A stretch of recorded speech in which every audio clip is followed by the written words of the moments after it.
Gas Station Log. It is Monday, June 18th, 2018. Today is my last day before I have 2 days off, so yay, buddies! Let's go rock the gas station!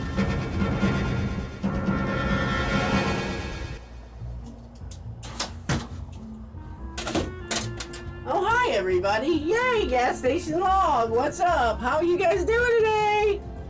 I hope you're all doing very well. As am I. I'm having a good day today because Jesus is good and He takes care of His people.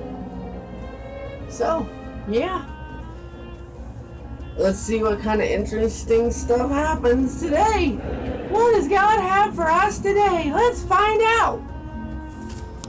Hey everyone.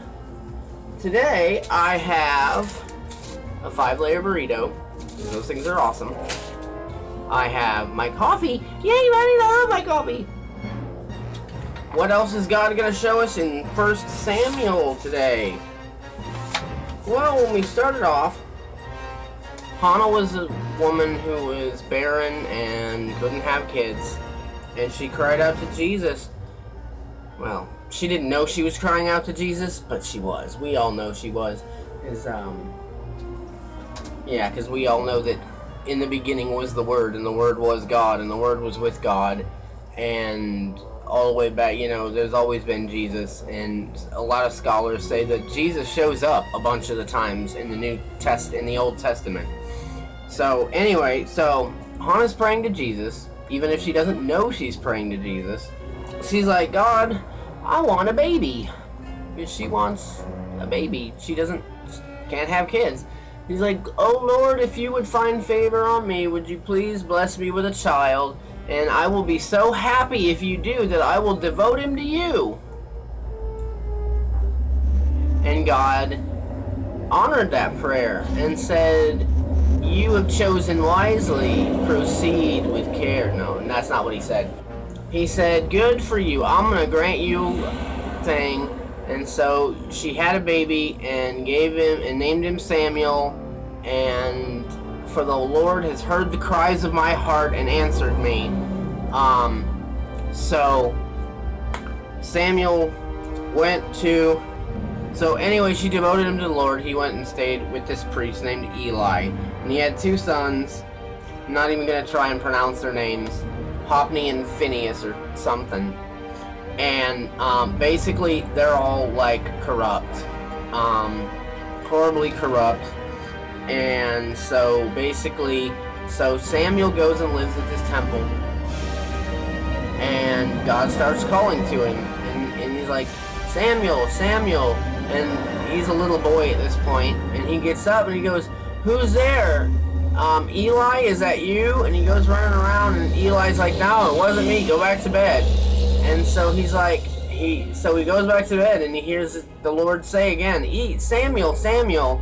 And he's like, where are you? What is this? And so he goes and he talks to Eli again. Eli's like, no, I didn't call you. If it might have been the Lord. So the next time it calls you, the next time you hear this voice call you, respond, here, Lord, here am I. Speak to your servant or something.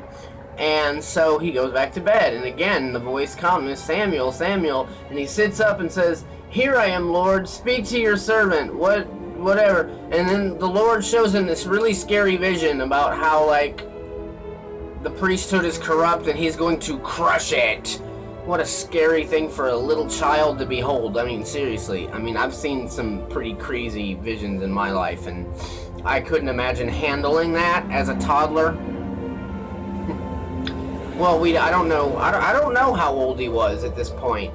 I'm guessing 2 or 3, maybe 5. I don't know.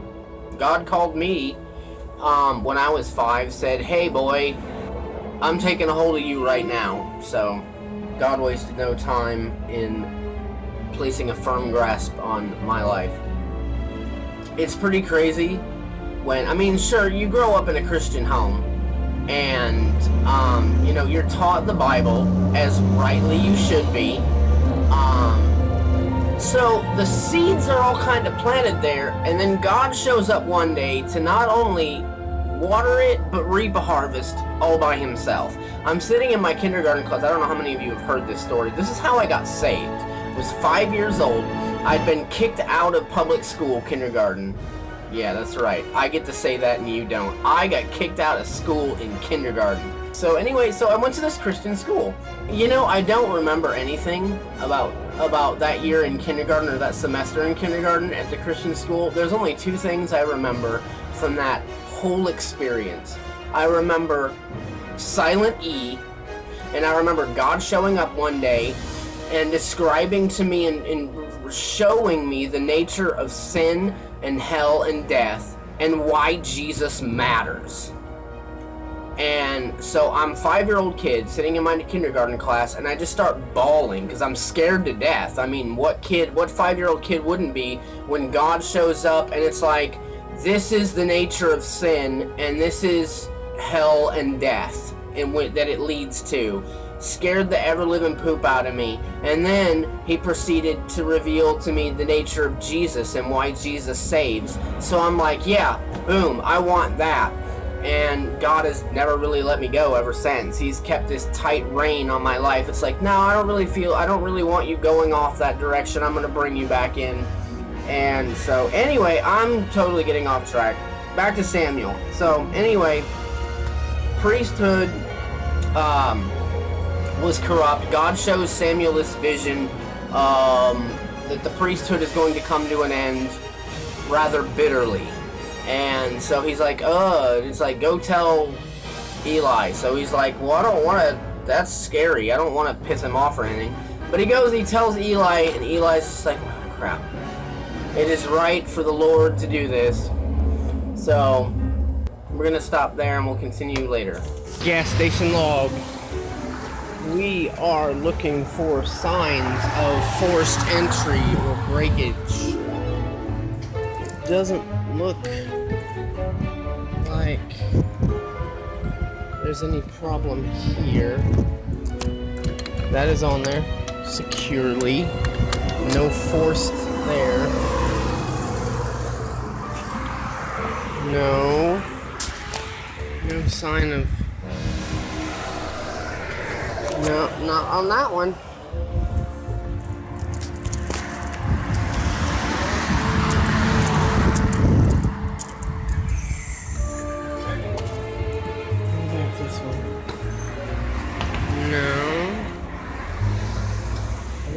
Anything here? No. Okay. No signs of forced entry or breakage or damage. Hey, what's up, everybody? Gas station log. It is 5:23. Yay, buddies. Okay, I just want to talk seriously about something for a moment because I find it really distressing. Everybody feels like they need to get on social media and help spread awareness and stuff for what's going on in politics. Oh, the liberals are doing this, the left wing is doing that, the conservatives are doing that, Trump supporters say this, but we hate Trump. And do you realize it's all helping to divide us? It's cutting us right down the middle and making us war with each other. Liberals hate Trump and Trump supporters hate liberals, and liberals hate Trump supporters, and they fight all the time. And every time you post something on social media, it helps spread it like napalm on a fire. Just so you know. The only way this is ever going to die down is if we stop caring about what everybody thinks. Everyone is entitled to their political beliefs, their political opinions. They have been for 200 years. Why all of a sudden now has it become such a war? The LGBT, whatever they're called, like, they're mad at conservatives because, conservatives oppress them. Every mention of it, every time somebody sees those posts, it helps stir the pot. It stirs people's emotions up. It relights the fire. It's literally the same problem we have with racism. Everybody's talking about racism, you know, saying, oh, this was done, that was done. You know what? The Bible says that love keeps no record of wrongs. So if we are to be a people who loves one another like brothers and sisters, we've got to let it go, people. Who cares what the liberals are doing? This is a free country. Let them do it. And to the Christians, I would say this. This world is not our home, and our God is sovereign over all things. It does not matter what the world may do to us, because you know what? Our God is our refuge, our fortress, our safe place in times of trouble. Our God will rescue us, and he will crush the nations that stand against him. Really, people, it's not worth worrying about. And it's not worth arguing and fighting about. And honestly, it's not worth sharing your opinion. Yes, you're entitled to your opinion, but you know what? Black people are entitled to their opinion about how their people have been oppressed. And I'm not saying that they're not entitled to it. But when we discuss it and talk about, oh, those white overlords have been oppressing my people for forever, then we're holding the grudge that will not die, and racism will continue to be a problem, because the more you pick at that wound, the worse it hurts. If we're all going to be a people, you know what? The 60s was marked by hippies that just wanted peace. Let's all be brothers. Let's all just get along in peace. Now, everybody's ready to take up arms because you said one little thing that I didn't like. We're going to destroy ourselves unless we can learn to live peaceably together and not hold a record of wrongs. Please, people. Gas station log, final entry. Woo, I'm off for work, and now I got 2 days off. Count them, 1, 2.